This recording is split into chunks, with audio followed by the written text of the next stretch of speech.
Good morning. আজ 29 তারিখ, এখন বাজে 6:45। এখন উঠে পড়ে আমরা যাচ্ছি একটু উপরের দিকে কাঞ্চনজঙ্ঘাটাকে দেখার জন্যে। সকালবেলা মোটামুটি জিরো ফিরোতে নেমে গেছিলো, বোঝা যাচ্ছে, কারণ হচ্ছে আশেপাশে শিশিরগুলো সব বরফে পরিণত হয়েছে। সাদা সাদা করে দেখা যাবে ভালো মতো, দেখুন পুরো সাদা সাদা হয়ে গেছে একদম চারপাশ। মোটামুটি ওই সাইড দিয়ে মানে দেখাই যাচ্ছে আরামসে, চারপাশ পুরো সাদা হয়ে গেছে, বরফ জমেছে।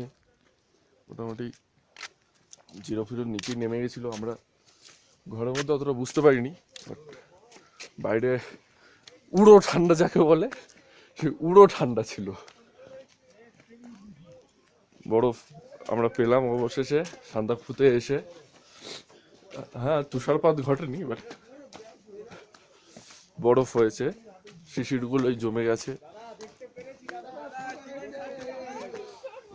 আর ওপাশে সূর্য উঠে পড়েছে, সূর্য উঠেছে ওই যে দূরে। অসাধারণ একটা ভিউ, মানে কি বলবো। আর এই পাশে এখনো চাঁদটাকে দেখা যাচ্ছে, চাঁদকে এখনো দেখা যাচ্ছে। আর ওই পাশে এখন মেঘে ঢাকা, যদিও ফালুটের ওই পথ দিয়ে যাচ্ছে ফালুটটা, ওই ওই যে পাহাড়টা আছে, ওই পাহাড়টা দিয়ে ফালুটটা যাচ্ছে। আর কাঞ্চনজঙ্ঘাকে আশা করি দেখা যাবে, আপনাদেরকে দেখানোর চেষ্টা করব, যদি দেখানো যায়। একটু উপরে গেলে আশা করি আপনাদেরকে দেখাতে পারবো। সকালবেলা আর অতটা ঠান্ডা লাগছে না, মোটামুটি শরীরটা ইউজ টু হয়ে গেছে ঠান্ডার সাথে। এখন দেখা যাক, কিন্তু এই দিকের ভিউটা একটা অসাধারণ একটা ভিউ আসছে। গাড়ি এবার দেখে যা,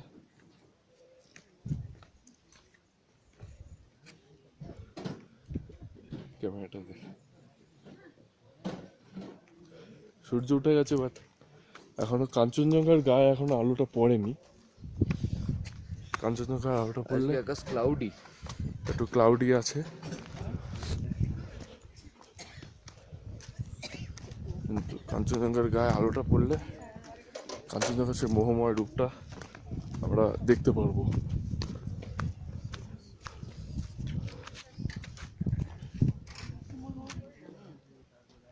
ওই ওই পাশ দিয়ে পুরো রেঞ্জটা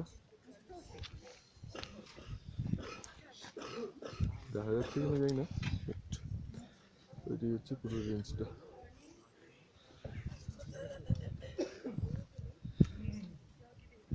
ওই দিকের আকাশটাও মোটামুটি পরিষ্কার, ওইদিকেও একটা ছোট রেঞ্জ দেখা যাচ্ছে ওই বেড়ার ফাঁক দিয়ে। আর এই পাশে এভারেস্ট রেঞ্জের দিকে প্রচণ্ডই মেঘ, মেঘ থাকার দরুন আমরা এভারেস্টে আজকে দেখা পাচ্ছি না। দেখা যাক, যদি ফালুট থেকে পাই তাহলে ভালো হয়। ওকে, আপাতত বাই। কাঞ্চনজঙ্ঘার রূপটা ওটা আপনারা নিজেদের চোখে দেখবেন, আমি ভিডিওতে দেখাবো না, ওটা সারপ্রাইজ থাকুক। অবশ্য যারা টঙ্গলু থেকে মোটামুটি সানরাইজ দেখতে পারবেন, তারা মোটামুটি বুঝতেই পারবেন কীরকম কী অবস্থা। বাট সান্দাকফু থেকে রূপটা আমি আর ভিডিওতে দেখাবো না, ওটা আপনাদের কাছে সারপ্রাইজই থাক। চলো বাই। পুরো রাস্তার পাশে পুরো বরফ হয়ে রয়েছে। আমি যাই দেখি উপরের দিকে। এখানকার যেটা মেইন অ্যাট্রাকশন রডোডেনড্রন, আপনারা ক্যামেরাটা রোটেট করলে দেখতে পাবেন রডোডেনড্রনের মধ্যে সূর্যের আলোটা পড়ছে।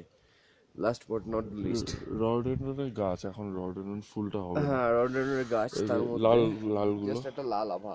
লাল আভাগুলো, এটা এখন এটা ফুলের সময় না, ফুলের সময়টা অন্য সময়। ফুলের টাইমটা মার্চ এপ্রিল, মার্চ এপ্রিলটা হচ্ছে ফুলের সময়। আর এই দিন কালকে অবশ্য আমরা অনেকগুলো উল্কাপাত দেখেছি আকাশে প্রথম দিকে, কিন্তু পরের দিকে আকাশটা মেঘে ঢেকে গেছিলো। আর মোটামুটি হাত ফাত এখন যেমন ঠান্ডা জমিয়ে দিচ্ছে, বাট গায়ে অতটা ঠান্ডা লাগছে না। মোটামুটি 3খানা জামা পরেছি, বাট হাতটা পুরো জমে গেছে, আর রাখতে পারছি না হাত। আপাতত আপনাদেরকে বাই জানাচ্ছি। আবার সান্দাকফু থেকে বেরোনোর সময় আপনাদের সাথে দেখা হবে।